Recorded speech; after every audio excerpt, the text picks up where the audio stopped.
उत्तर प्रदेश के high court की लखनऊ पीठ ने बहराइच की लक्कड़ शाह मजार को ढहाने के आरोप के मामले में दाखिल अवमानना याचिका पर राज्य सरकार से जानकारी मांगी है। कोर्ट ने सरकारी वकील को निर्देश दिया कि अवमानना याचिका के आरोप संबंधी पूरी जानकारी सरकार से लेकर पेश करें।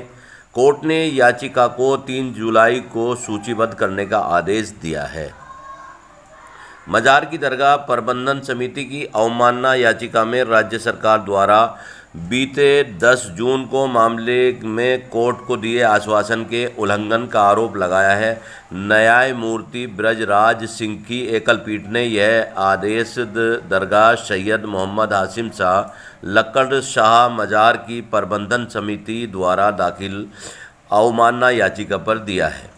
याचिका में आरोप है कि बीते 10 जून को वक्फ नंबर 108 दरगाह प्रबंधन समिति की पहले दाखिल अन्य याचिका पर सुनवाई के समय खंडपीठ के समक्ष राज्य सरकार ने कहा था कि बहराइच के मूर्तिहा वन रेंज स्थित लक्कड़ शाह समेत 3 अन्य मजारों पर ढहाने की कार्रवाई रोक दी गई है।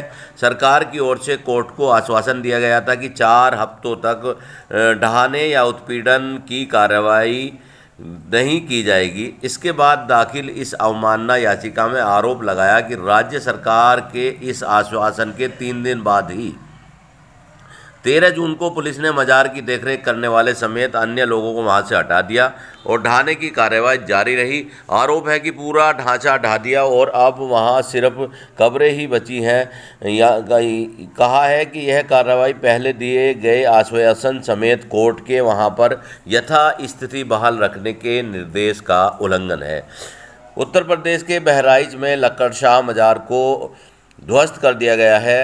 करतनिया घाट वन्य जीव प्रभाग के संरक्षित क्षेत्र में स्थित मजार पर 7 बुलडोजर के साथ भारी पुलिस बल और वन शिक्षा कर्मियों ने रात भर कार्रवाई की है। अतिक्रमण को हटा दिया गया है। एक्शन के बाद पीएससी तैनाती कर दी गई। किसी को आने जाने नहीं दिया जा रहा है। कुछ दिन पहले लक्कड़ शाह बाबा की मजार पर हर साल आयोजित किए जाने वाले 1 दिवसीय मेले पर जिला प्रशासन ने रोक लगा दी थी। करतानिया घाट वन्य जीव प्रभाग की मूर्तिहा रेंज जंगल में स्थित हजरत सैयद हाशिम शाह उर्फ लक्कड़ शाह मजार समेत 4 मजारों को ध्वस्त कर दिया गया। वन विभाग ने इसे संरक्षित क्षेत्र मानते हुए अतिक्रमण माना था।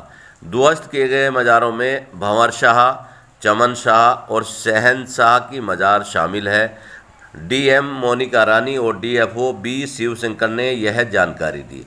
वन विभाग और पुलिस व पीएससी की टीम ने रविवार की देर रात कार्रवाई शुरू की, जो तड़के तक चलती रही। 7 मजारों को ध्वस्त करने के लिए 7 बुलडोजर लगाए गए थे। 1 किलोमीटर के दायरे में आम लोगों को आने जाने पर पाबंदी लगा दी गई थी और पीएससी रास्तों पर तैनात कर दी गई थी। तो ये जानकारी हम आपको बता रहे हैं। अब इस मामले में हाई कोर्ट में याचिका अवमानना याचिका दाखिल हो गई है, जो 3 जुलाई को उसको रजिस्टर्ड किया जाएगा। दूसरी चीज़ हम आपको बताना ये चाहते हैं कि ये हजरत सैयद लक्कड़ शाह मजार का जो इतिहास है, इसे लक्कड़ शाह मजार जिसे सैयद शाह हुसैन के नाम से भी जाना जाता है, बहराइच के कतरनिया घाट जंगल में स्थित एक 700 साल पुरानी मजार थी। 16वीं सदी से इस मजार पर उर्स मनाया जाता था, लेकिन यह मजार वन विभाग की ज़मीन पर अवैध रूप से बनी हुई बताई गई थी। हाल ही में प्रशासन ने मजार को ध्वस्त कर दिया, जिसके बाद धार्मिक और स्थानीय लोगों में आक्रोश है। लक्कड़ शाह मजार का जो इतिहास है वो 700 साल से भी ज़्यादा पुराना है। लक्कड़ शाह मजार जिसे लक्कड़ शाह बाबा के नाम से भी जाना जाता है और 16वीं सदी से इसको बताया जाता है, और जो यहाँ पर उर्स एक मेले का भी आयोजन होता रहा है। लक्कड़ शाह मजार के साथ साथ चमन शाह, भंवर शाह, शहनशाह की मजारें भी ध्वस्त की गई हैं। इस कार्रवाई के बाद धार्मिक और स्थानीय लोगों में काफ़ी आक्रोश है, क्योंकि उनका मानना है कि यह मजार हिंदू मुस्लिम एकता का प्रतीक थी और दोनों धर्मों के लोग यहाँ आते थे। अब हाईकोर्ट अवमानना के मामले में क्या कार्यवाही करता है, ये बहुत जल्द पता चलेगा। लेकिन पिछले दिनों हाई कोर्ट और अदालतों से जो आदेश आए हैं, जो सरकार की ध्वस्तीकरण की कार्रवाई है, बुलडोज़र की कार्रवाई है, उस पर सरकारों को काफ़ी नोटिस भी हुए हैं, उन पर जुर्माना भी हुआ है और कई जगह पर मकान दोबारा बनाने के आदेश भी हुए हैं। अब देखना है कि इस मामले में बहुत जल्द क्या होने वाला है।